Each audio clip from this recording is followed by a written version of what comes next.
Welcome everybody to this let's call it development update, let's say, where we, that is me, John and Lauren, are going to be taking you through what is the current build of Frontiers. Gentlemen, how are we doing this evening? What time is it? What we have today is indeed it's one of our very latest dev builds of the vertical slice of Frontiers, where indeed we're going to be returning to this beautiful volcanic planet to extract some quantum that's been found.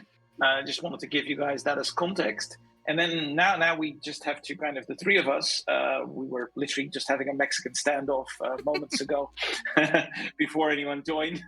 We have to figure out how we're going to tackle this. So first things first, probably neat is there is at the moment in this build a number of cool weapons for us to try. I don't know if everyone is still holding a minigun at the moment. Let's see if we can get some variety going, right? I say I call dibs on the minigun. I want minigun, please. Okay, maybe John will give some notes of commentary, because I know you've spent some time on this area, haven't you? Because we're currently in orbit above a planet, right, before a mission. Yes. Okay. So yeah, this lobby design was a nice idea about, like, I wanted some way to combine our lobby area, one of our main areas, with the name of the IP, PlanetQuest. I wanted us to see the planets and keep that connection to planets being a major thing. And I thought, because of this nice high angle that we have, combining it with a kind of pseudo observatory teleport bay would be a nice solution to that.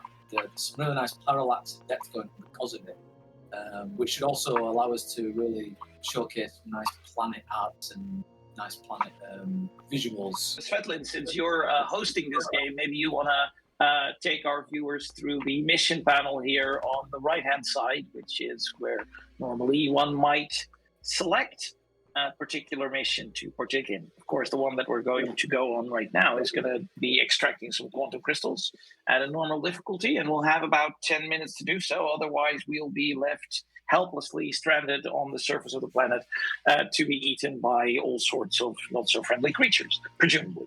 That's a bit dour, boss, but yeah, okay. So yes, the mission selection screen. So there's two little menu tidbits on either side of the teleporter here. One is, as I showed a bit earlier, where you select your gear. We've also shown that in Work in Progress Wednesday.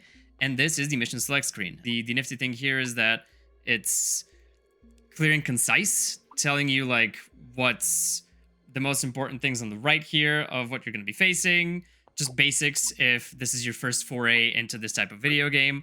Then there's the mission screen, self-explanatory really, what you're going to be doing on planet side, and the various missions are going to go here. Boring! Get to the weapons! Oh, shush you. Fine. As far as weapons in this current build, we have the minigun, the best weapon. And if you use anything else, you are insane, and that's why I selected it. Svetlin, I'd like to remind you that in this build, the plasma cannon does fire damage, which actually damages teammates. It does what now? I didn't know that. I would like to take that back, please. So we have the team killer weapon, which Lauren has so graciously selected. We have minigun, the weapon that will not kill your friends. And then we have the shotgun, which is for the strongest man among us, which is John. Thank you. I'm going to go with the minigun because it just... I want to convey how good this feels. Like, I know I'm employed you would by this wonderful company. You'd think I would be saying these things just because Lauren's standing right off screen with like a giant gun pointed towards my head. No, this legitimately feels really good to play. I have tons of experience in like shooters of this nature, namely Helldivers, if we can name drop, and there's a certain weight to the action in this, which is very comparable, at least in this current instance, to what PlanetQuest does, and it's insane to me that this is running in a browser. Like I mentioned as much during the stream last week, but this feels so good to play, and it's like crazy to me. Explorer wants to travel. Oh, let's go. Head up here for the crystal. Okay, so before we like start an extraction process, let's just quickly take people through this, right?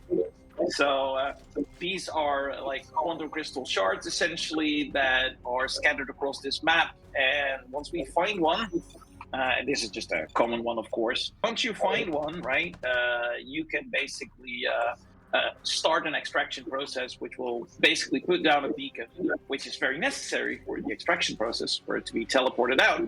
Then a quantum field will emerge as the extraction preparation goes on. And as this field kind of, is generated by sort of the quantum displacement, essentially the teleportation that's about to happen, it has some not so nice effects on the surrounding creatures, which, anyone that's familiar with our storyline and Quillets will know. Creatures are oftentimes not happy when confronted with quantum fields and might get angry and try to eat you. By the way, the creatures are going to eventually, like, if you don't fight them off, they're going to be targeting this beacon here, right? Which would essentially, if they manage to get it before the extraction succeeds, then you're going to have to try this all over again. So a nifty thing I learned today is that evidently the more people you have in a given lobby, the game scales in difficulty. So you're gonna get a lot more bugs. It's highly not recommended to step on the lava, right? Because this happens. Yes, the good news is lava does also target enemies, and sometimes they tend to run through it, particularly if there's no other route. So you might have a whole bunch of burning enemies going after you. I think I've got like a 99% hit rate at this point. That's just saying. I mean, you cast a wide berth with that thing. Oh, and there was the question of whether or not these missions are typically in a 10-minute time span. We are kind of shooting for stuff that allows you to have fun in a block of anywhere from, let's say, 10 to 20 minutes or so. And there's also some places where we're considering kind of mission sequences where each individual mission might be like, let's say, 10, 15 minutes, but you might have to do like 3 as part of a particular, thing that you have to get done together with your team, which is kind of cool because then, you get all this, these different experiences. I am low on minigun ammo, gentlemen.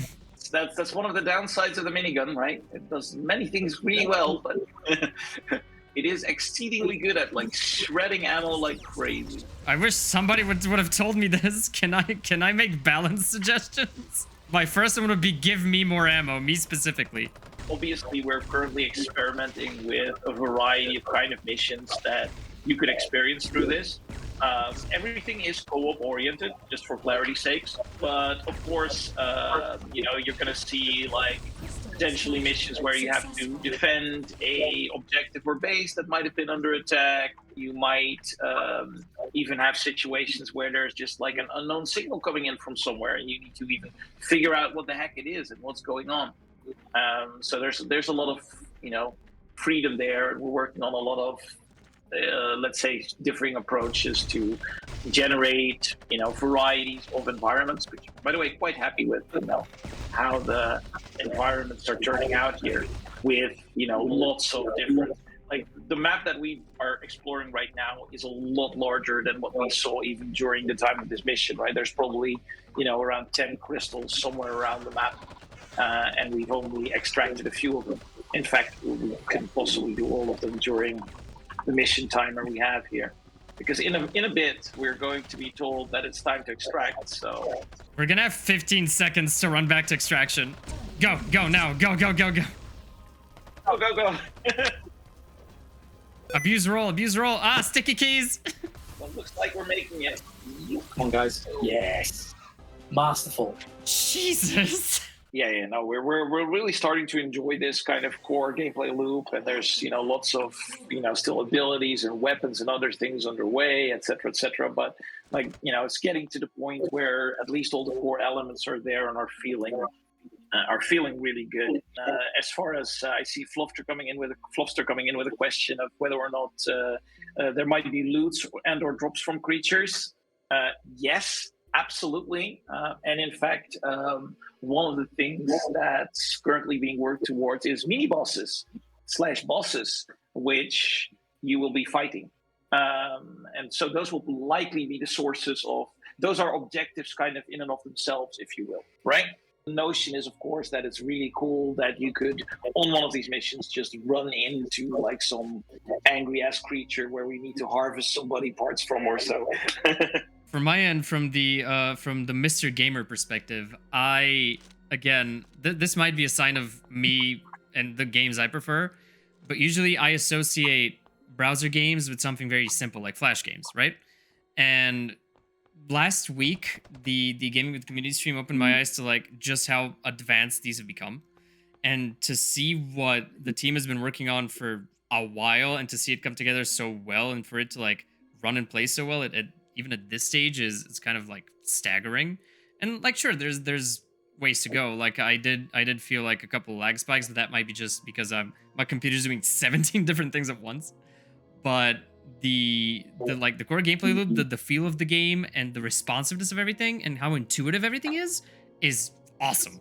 Just for fun, to show everyone that this is running right in the browser, why don't you like take your browser out of full screen for a moment? Ta-da! Nobody look at my bookmarks. Oh, and we have our lucky explorer on board. Yep. Whoever's in, welcome. 22320 is joining up now and probably will be with us in the game in moments. Are we doing SMG only? Oh yeah, we are gonna just SMG only and support our buddy here, our purple buddy, because there is no ammo packs in game yet. Ammo basically slowly recharges for your primary weapon, which means that will likely run out.